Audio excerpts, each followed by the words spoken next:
Hi guys, I've been really excited to make this video discussing Aeschylus' Oresteia alongside House of Names by the Irish writer Colm Tóibín. This is a tragedy of a trilogy of tragic plays, mix that up, that were written around 460 BC, and this is a 2017 novel on the same basic story. Some of you might remember me pairing Homer's Odyssey with Circe by Madeline last summer. I love doing these type of pairings. I will leave a link to a video below where I discussed other potential choices many hairstyles ago. But one of the fun things is that even though this is a set of ancient Greek plays, Aeschylus got the bones of the story from mythology and from Homer. Like, this is some Homer fan fiction, but he makes different narrative choices, and you see that ripple through all the way to the 21st century in the ways Tóibín departs from Aeschylus. I've never considered myself somebody who is especially interested in the Greeks. I read Oedipus Rex plus maybe 10 excerpted pages of the Odyssey in high school, and I read Antigone on my own, and that was it until well after college. I got a college lit degree without reading a single page from the Greeks, which will horrify some of you. But I've been thinking about how it's easy to box ourselves into our taste, because I always assumed this period was for people who were automatically drawn to it, who just felt a special enthusiasm that wasn't mine to share. But I'm having a great time now. I bring no expertise to bear. That'll be obvious throughout this video.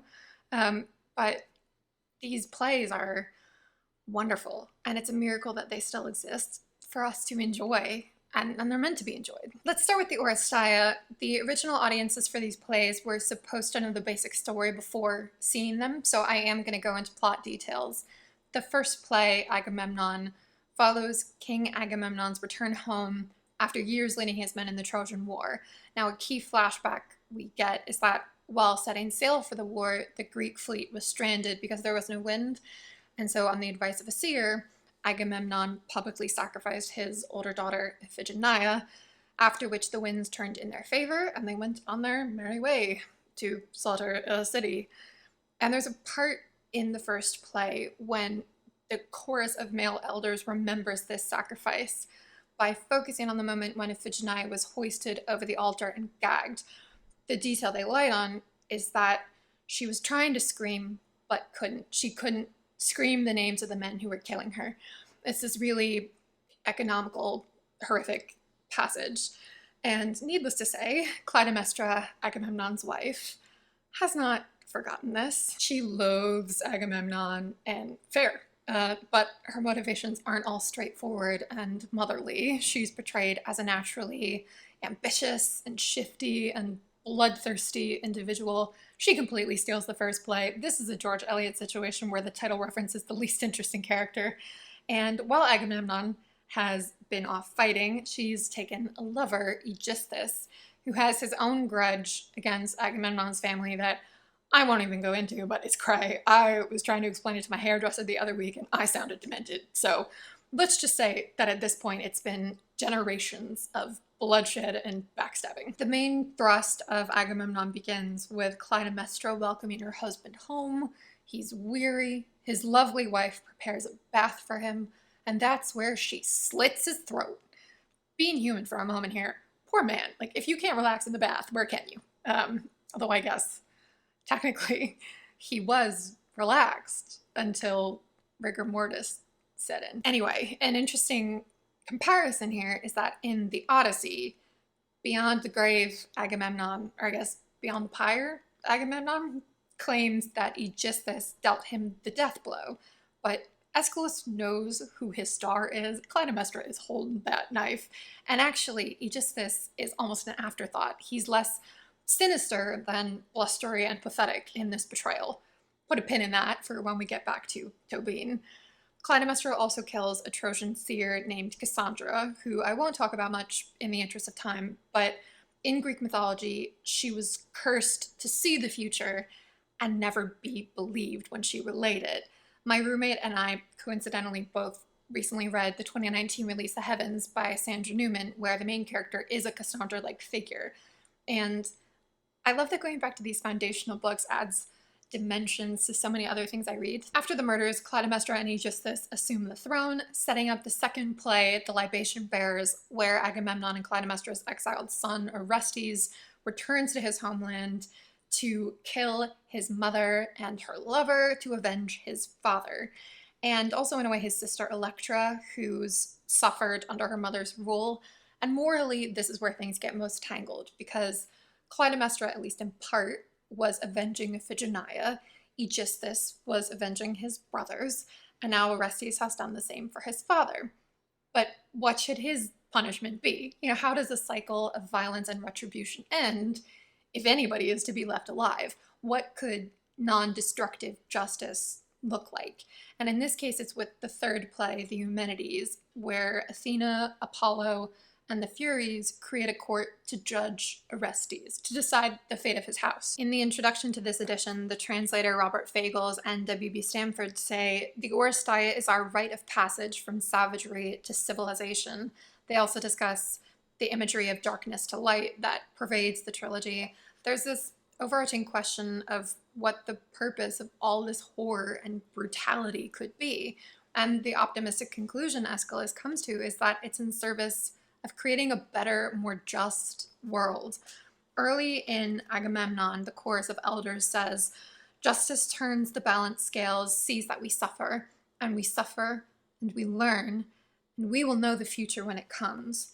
That future arrives in the Eumenides when Orestes says, "I have suffered into truth," which, imagine what that line is like in ancient Greek, if that's what it's like in modern English. In pure reading terms, I prefer Sophocles. Aeschylus is attached to his mixed metaphors, mixed upon mixed metaphors, which Fagles admits are convoluted and notoriously difficult to translate. But there are so many arresting features and lines of these plays, and I want to share a few of my personal favorites.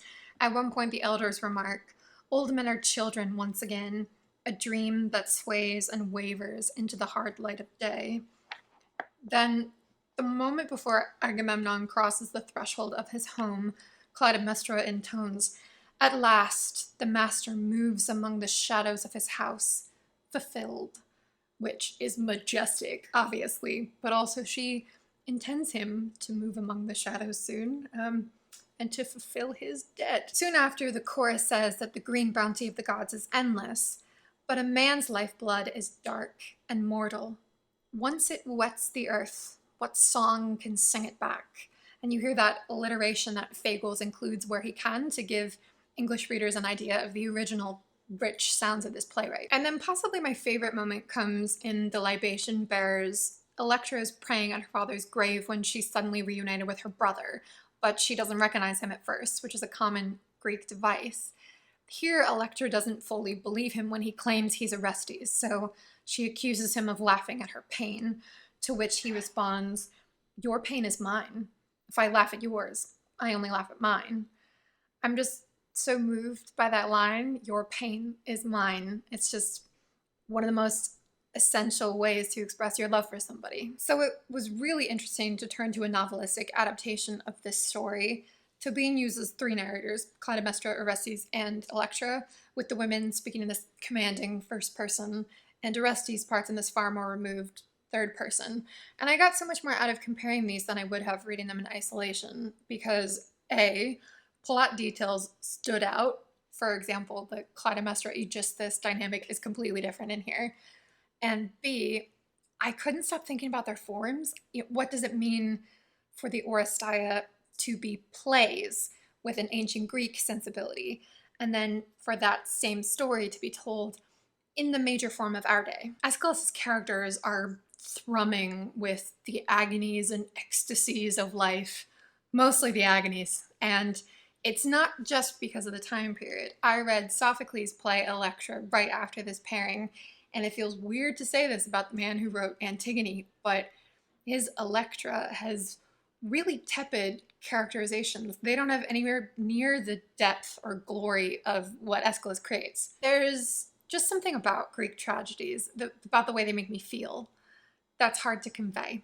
But I think the contrast with Tóibín has helped, because his novel intentionally takes this story with a lot of pageantry to it that was structured as an experience for a mass audience.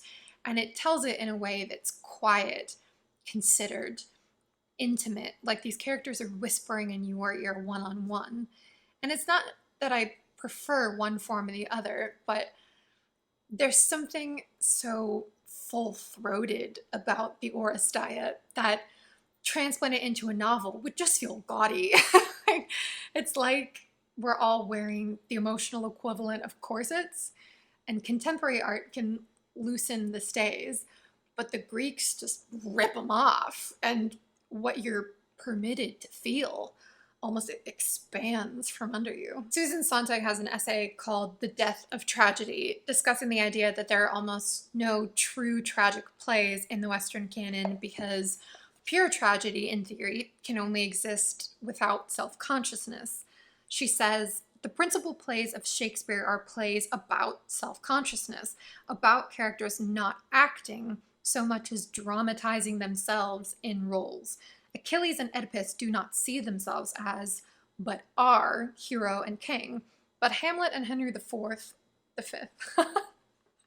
stumble over the Roman numeral. But Hamlet and Henry V see themselves as acting parts. The part of the avenger, the part of the heroic and confident king leading his troops to battle. This essay opened a lot of mental doors for me, but I think there's an element Sontag misses, which is the relationship between the Greeks and their gods. She talks about Christianity and Judaism later on, but she uses Greek tragedy more as a point of comparison than as something she feels the need to individually consider. And something that was striking about the Oresteia is the presence of the gods, even in the earlier plays where they don't technically appear. There's no moment in which a Greek character feels unobserved, especially for such a historic house. At any moment, the gods could be watching and picking their favorites and tallying everything up, so even without the physical audience, there's always another audience for these speeches. Tragic Greek figures might not be self-conscious in the modern sense, but they're always performative, and performative by layers. Early in House of Names, Clytemnestra tells us that the murder of her daughter made her realize she doesn't think the gods exist, which is a choice from Tóibín that subtly changes everything. It changes all the rules of this game to have a Clytemnestra who doesn't believe that anyone's watching or judging her, that nobody's waiting in the wings to influence the fate of her family.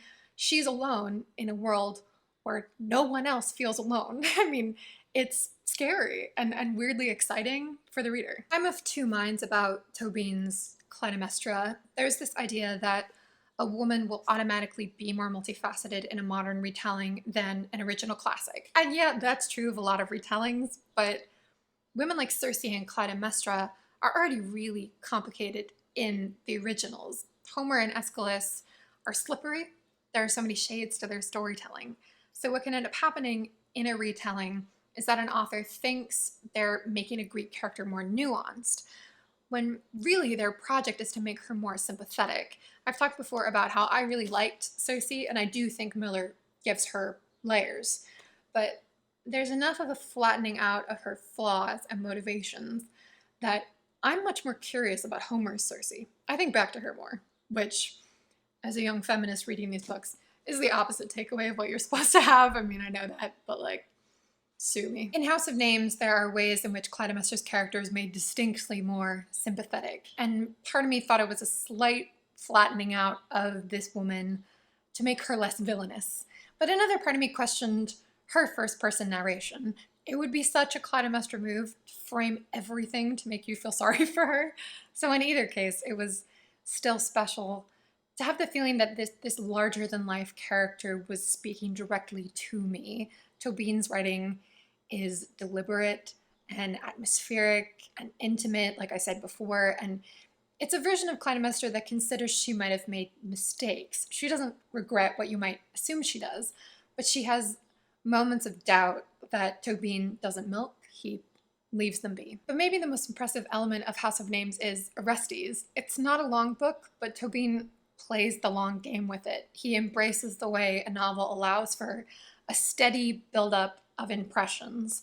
The Arrestees sections were kind of frustrating for me as a reader because, like I mentioned, They're in third-person perspective, and they're so much less personal and colorful than the surrounding sections with his mother and sister. He's a young boy when the major events take place, so he doesn't have much of an opinion of anything. He's a stone being bumped around by the current of the story. And other novelists would capitalize on these sort of humble beginnings to give him a sweeping character arc.